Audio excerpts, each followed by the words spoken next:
They say a dog is a man's best friend, but I am going to bring up one other animal that I think can rival it pretty well. Today we're going to be talking about horses.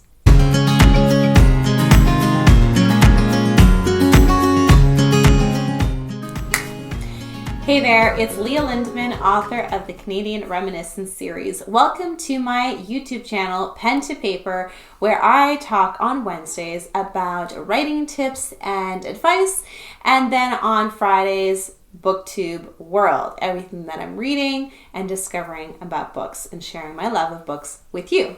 Now, I said that we're talking about horses today, but I'm not talking about my love for horses, although that is a huge factor in this, but I'm going to teach you today how to write horses, because there have been so many books that I've come across that do not depict horses and horse life well in general. So I'm here to lay it all out for you and give you a good framework that is going to help you paint a realistic picture of your characters and how they're going to interact with horses. So perhaps you are writing Western, Southern grit, historical fiction, any genre that you are going to use a horse for. This is where you need to be. So I hope you listen up to these tips and these tricks that I'm going to teach you about horses today. Now this is a two-parter. This is part one. Today we're going to be dealing mostly with the theory and the know-how of horses, but next week I'm going to be bringing my horse to you. Okay, not really. I'm going to be teaching you the practical know-how and how-to of how to take care of a horse anatomy, and also tacking up a horse. So that way, when you are describing what your character is doing with a horse, you don't look like a fool. All right. So here we go. Let's talk about horses. Oh, but before I do, you might be thinking, well, how are you qualified to talk about horses? As I said, I have a horse, but not only do they have that in qualifications, I've had my horse for about 15 years. So I have 15 years worth of experience of falling off more than 24 times my horse, of having to accelerate my own learning because my horse was so highly trained and does not have the patience for beginner riders like such as I was when I first had her. I had to learn really quickly what I was doing. And I had so many great riding instructors and teachers teaching me all about horses and how to handle my horse particularly. She is quite the firecracker when she wants to be, especially if you don't know what you're doing and you feel very foolish about it. She will try to buck you off. So I've had a long emotional journey with her, but I believe we've come to a place now where we understand each other. My skills have definitely leveled up, and no, she has not become more patient. She is still the same.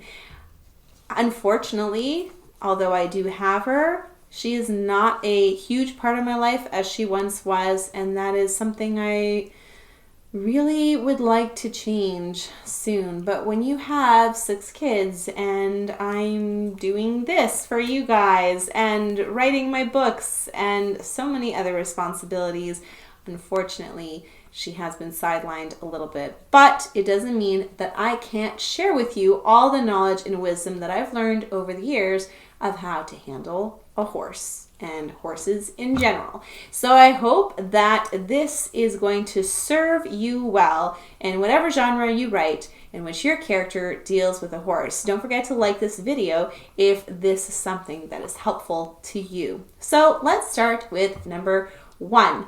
One is, have you ever read the scene where the cowboy or the gentleman or the character, whatever character it is, just hops onto the horse and boom, guns it for the sunset or or for some destination in particular? Let me slow you down right now. Most horses do not just up and gallop away to wherever you want them to be. That is actually a very dangerous thing to do with most horses. Most horses need to be warmed up. And what do I mean by that? Meaning that you actually do something called lunging, where you have them on a very, very long line. The line can be as long as 20 feet, 30 feet, even 40 feet. Some people do free lunging where they're in a round pen. It's basically a pen that is fenced and it's round, and they just use a whip or their arms to signal the horse and how they want the horse to move. Whether they want them to move clockwise or, that's clockwise, yes, counterclockwise, and whether they want them to stop, speed up, slow down. This gives the horse a good sense of understanding that they are going to be asked to move or to have a certain purpose after exercise. And it's really important for horses to be warmed up in general.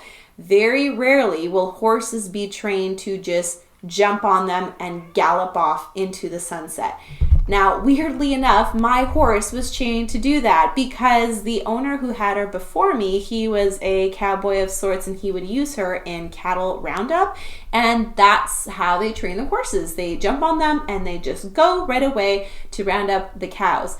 Most horses are not like that. So I do have the interesting benefit of that, although most of the time I am trying to slow her down because I'm not quite ready to go that fast, but that's a different story completely. So just understand that most horses need to be warmed up. So if your character is not warming up the horse themselves, perhaps have a sentence saying that the farrier or the person taking care of the horse, not the farrier, because the farrier is the one that trims their hooves, but basically the manager of the barn or a worker at the barn, or depending what historical fiction time period you're in, someone is warming up the horse before your main character gets on the horse and goes with the horse. And just realize that most horses don't work that way. 2 is that most horses cannot last days and days and days running, galloping, trotting without a rest. They need a rest. And I'm pretty sure so does your character. Now, if you do have a character that is rushing to a certain direction for a reason of imminence and desperation, then make sure you have them switching off horses at certain towns or certain cities, whatever your stopping points may be, so that they're not using the same horse, because that horse would probably die or run ragged or start bleeding from the nostrils. Not pretty things would happen. So make sure that you are making that realistic, that your character is not running with the horse completely. You're going to have your character most likely start at a walk, do some trotting, then go back down to a walk. Also have the horse sprint, gallop, or canter for a certain time, for a certain short time, and then slow down to a trot. A walk is a walk, a trot is kind of like a jog, and a canter is a run. A gallop is full-on speed, just in case you didn't understand those terms. So your horse is going to have definitely a variety, and your character is going to need to use a variety of speeds to get the horse from point A to point B in a way that's not going to waste the horse completely. Now, another thing I want to talk to you about is understanding certain universal horse cues, and I will give you 3 main ones. Number 1, or letter A, is when the horse's ears are pinned back against its neck. That means that it is unhappy, that it is very likely going to kick you, and it's just kind of waiting to see what sort of disaster is going to happen. Remember, these animals are tons of pounds, or a ton, a lot heavier than you and can squash you if they so choose, or step on you and your toes will get broken. So yeah, you need to be careful. You need to be looking at the ears of the horse and making sure what their temperament is like.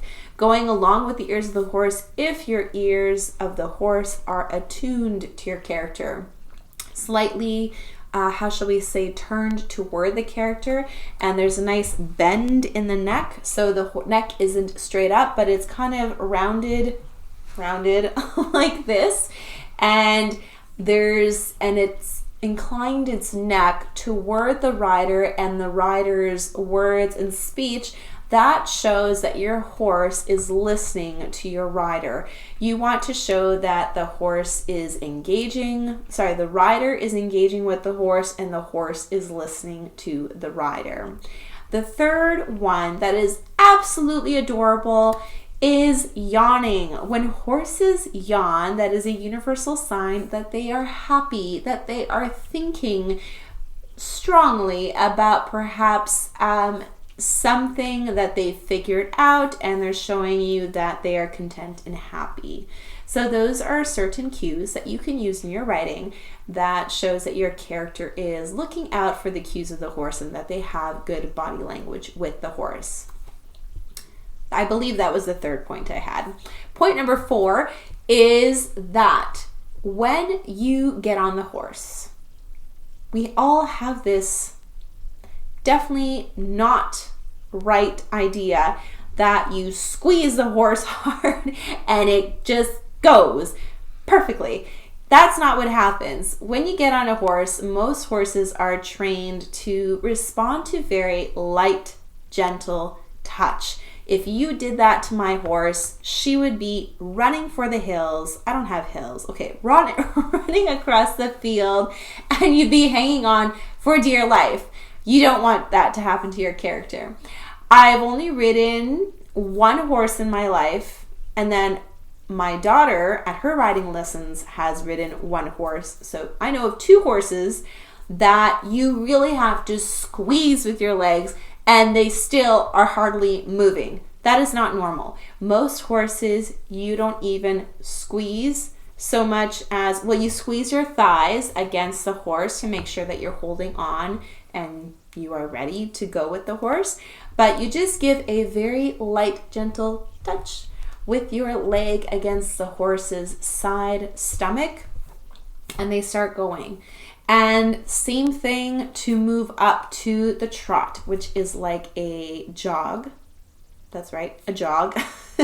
You're gonna again give a slight squeeze, and then they understand that they need to move forward. Now, if you want to canter, which is a full-on run, you're going to have one leg in the front, the other leg kind of behind. So here's the body of the horse, one leg in the front, one leg in the back, and you're going to squeeze together, and that gives the horse that cue that they need to start running.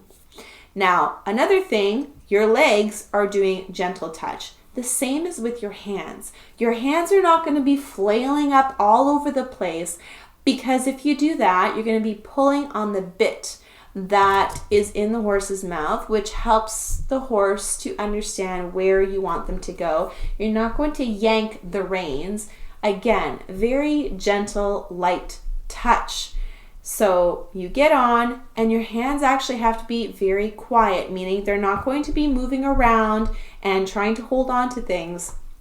You hold on by your seat, by your thighs, squeezing the horse, and that's how you hold on. Your hands just stay in one place, very quiet. If you want to pull to the right, you're just going to pull your rein closer to you. If you want to pull to the left, you're going to pull your left rein closer to you, very quietly. And then when they do exactly what you tell them to do, you release the pressure and you put your hands back where they were.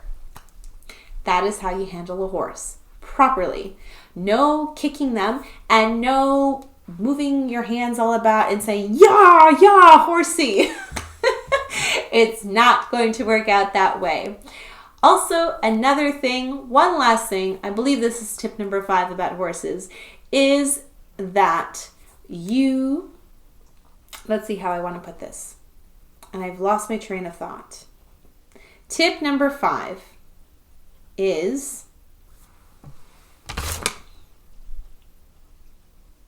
oh yes. Tip number 5 is that horses can spook quite easily. And different horses, there's a spectrum. All right, you have bomb-proof. Bomb-proof means that your horse is not bothered by hardly anything.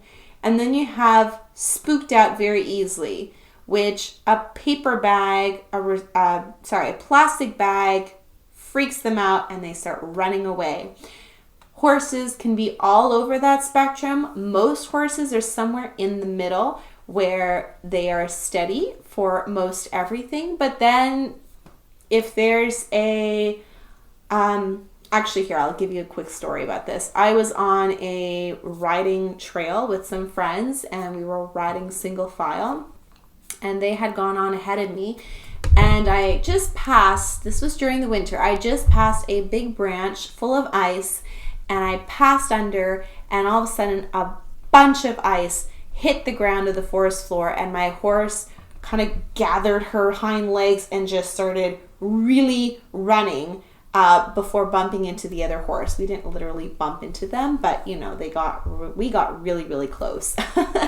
And so most unexpected surprises like that will spook a horse and will give the rider a sense of unease and trying to rein them in and trying to get the horse to do what it wants to do while trying to calm your horse.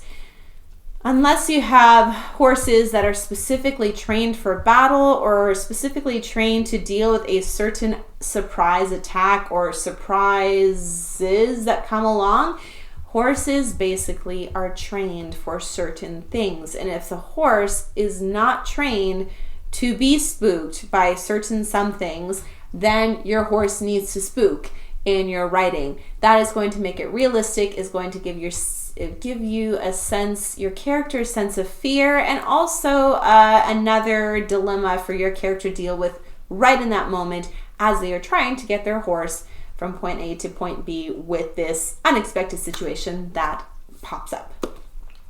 And the last thing I want to say, number 6, is that you want to show that your character has some sort of relationship with your horse. This is why I said that horses rival dogs in man's best friend, because I have 2 dogs and I have my horse and I love my dogs dearly, but horses feel and sense the exact emotions that their owners are feeling and going through. And that's why you see so many camps for either mentally disabled people or people with anxiety or people with some sort of disabilities, where they bring them to horses and they use horses to teach them habits and calming techniques. That's why horses are just so beautiful that way. So I'm going to try to stop gushing about horses here, but I just want you to realize that your character should have some sort of close relationship with their horse. They don't need to be gushing over their horse the entire time, but you need to show that they care for them, so that after their ride, they are brushing them down, they are putting their tack neatly away, they're giving them a treat like an apple or a carrot or a sugar cube or whatever they're carrying with them, that they have some sort of affinity to their horse and they care for them, and that they appreciate the work that their horse is doing for them. And if your character doesn't do that, then they look like a jerk. And that could be you do it on purpose, or if you don't want to do that on purpose, then you need to show in some sense that your character cares and loves their horse. And that's all I have for you today. In terms of the know-how of horses, the theory of horses, I should say. Part 2 will come out next Wednesday, Thursday. I really try to get them out Wednesday, just sometimes it doesn't happen. But it's going to come out next Wednesday. And I'm going to show you the practical how-to of horses next week. So comment down below, is there something specific that you need to know about horses, that you have them in your book and you know your character has a horse and you're like, I just don't know about this with horses? Let me know down below. If I haven't covered it in this video, I can cover it in next week's video, or just even comment down with an answer for you. I hope that this has served you. Again, like this video, subscribe if you haven't, and I hope to see you next week.